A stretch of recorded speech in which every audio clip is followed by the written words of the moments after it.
It is 1:15 a.m., January 19th. It's 1:15 a.m. I am up. I cannot go to sleep because my heart is very heavy right now. I'm about to discuss something that we've all been wanting to discuss. We've all been wanting to talk about, but no one wants to talk about it. No one wants to be not politically correct. But this is weighing so heavy on my heart, and I have to say something. I'm going to say something. Okay? I'm going to say the word right now. Racism. It exists. It is happening right now in our time because I experienced it at my gig the past 4 days. It is happening and it is live. I was spoken to differently from the other girls that were white. I was looked at differently than the other girls that were white. And I noticed it right away because I'm good at reading people and reading people's energy and their intentions.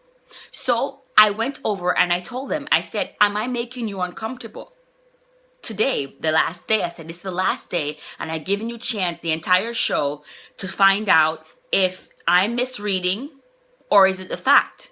But I gave you chances days upon days, and I come to the realization today, right now, that you've been treating me differently because of my skin tone, because of my color, because I do not look like you. This is a company that is predominantly white. Okay?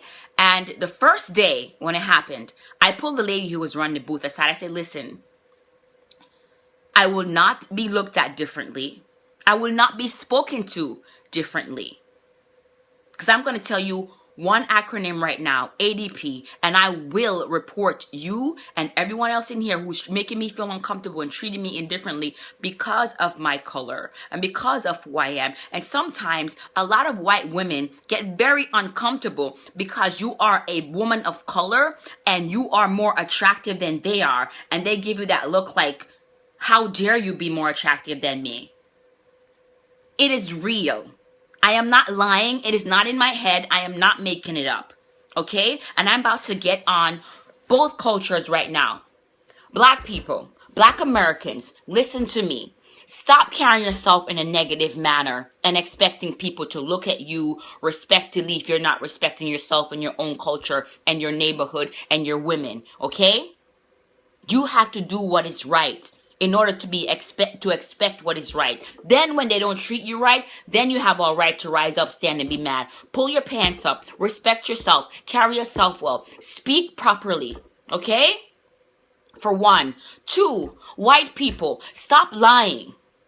Stop saying that racism doesn't exist. Because every time I mention it or every time I see it mentioned, it is usually people who are white and privileged that usually say racism doesn't exist. I don't know what you're talking about. Oh, I don't agree. No, it does exist. So stop lying. What you sound like to me is like the guy in the relationship who's trying to make a girl sound crazy when he's cheating on her, and she say, I know you're cheating on me, and he's saying, no, I'm not cheating on you. This is all in your head. You're crazy. It's called manipulation. Okay? Making you think that what they're doing to you is not happening to you, so you start thinking that you're crazy. No, you're doing it, so stop doing it. And for white people who are seeing it happening, and you know that something around you is happening wrong, and you see another white person treating a black person or anyone else of any color, any other culture, wrong, or treating them, differently than their own kind, stand up and say something. Do what's right. Speak up. Be respectful about it. Don't get angry. Don't get disrespectful. The only reason I'm talking in this tone right now is not out of anger. It's out of passion, because I cannot believe in this day and age right now we are going through this. The Oscars. Right now in 2016. Are you kidding me? People, wake up. If everyone don't step in, despite what culture you're from, where you're from, how you were raised, or who you were raised around, if you don't step up, step in, and do the right thing, and see everyone equivalent, equal, and openly, and say something when someone else is doing something wrong, despite of if they're your own kind or someone else, then it's not gonna work. It's not gonna change. If you keep lying about it, putting it under the rug, trying to be politically correct, that's not going to help the situation. Racism does exist. There are white people in this day and age who hate black people just because they're black. There are white people in this day and age who hate the fact that black people are getting predominant in terms of with their talents, and the world is getting to really see us for who we really are, that we're really beautiful and talented people. And it's like, oh, wait a minute, they're getting way too popular now. They're getting way too loved. Everyone is starting to see the real truth about black people, that we're very beautiful and strong and talented people. So wait, we have to oppress again. That's what this whole oppression is starting over from now.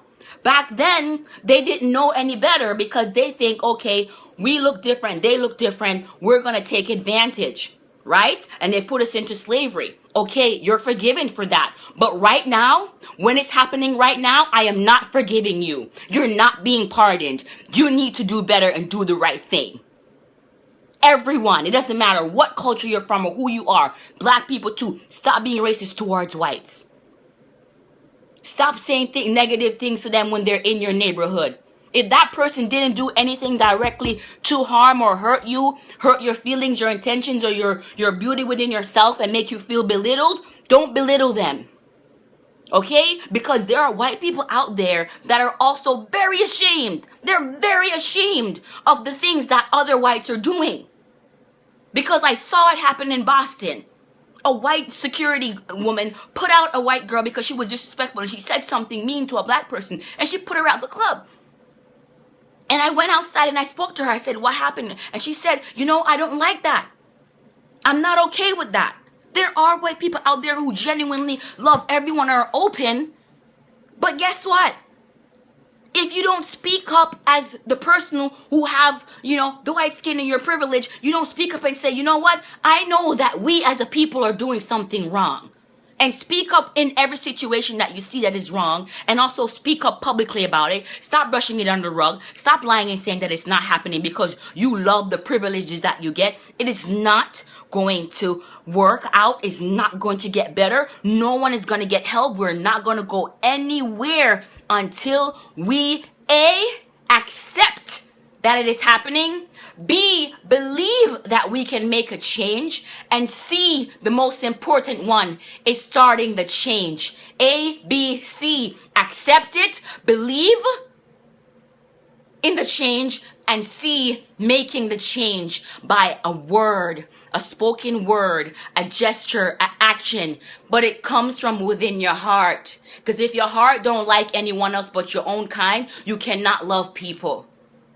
I was raised in a culture, thank God for Jamaica, I love you. I was raised in a culture where I was taught out of many, one people, and we love and welcome everyone. So I am not racist. I don't see people for their skin tone. I don't see them for their color. I see them for the positive and good person they are. If you're a good and positive person with a good energy, I welcome you in my life. If not, I do not welcome you in my life. It doesn't matter who you are. But when I experience this in this day and age, and you want to look at me and tell me that I'm crazy and it's not happening, how dare you? Do the right thing. I'm not asking. I'm demanding now. Do the right thing.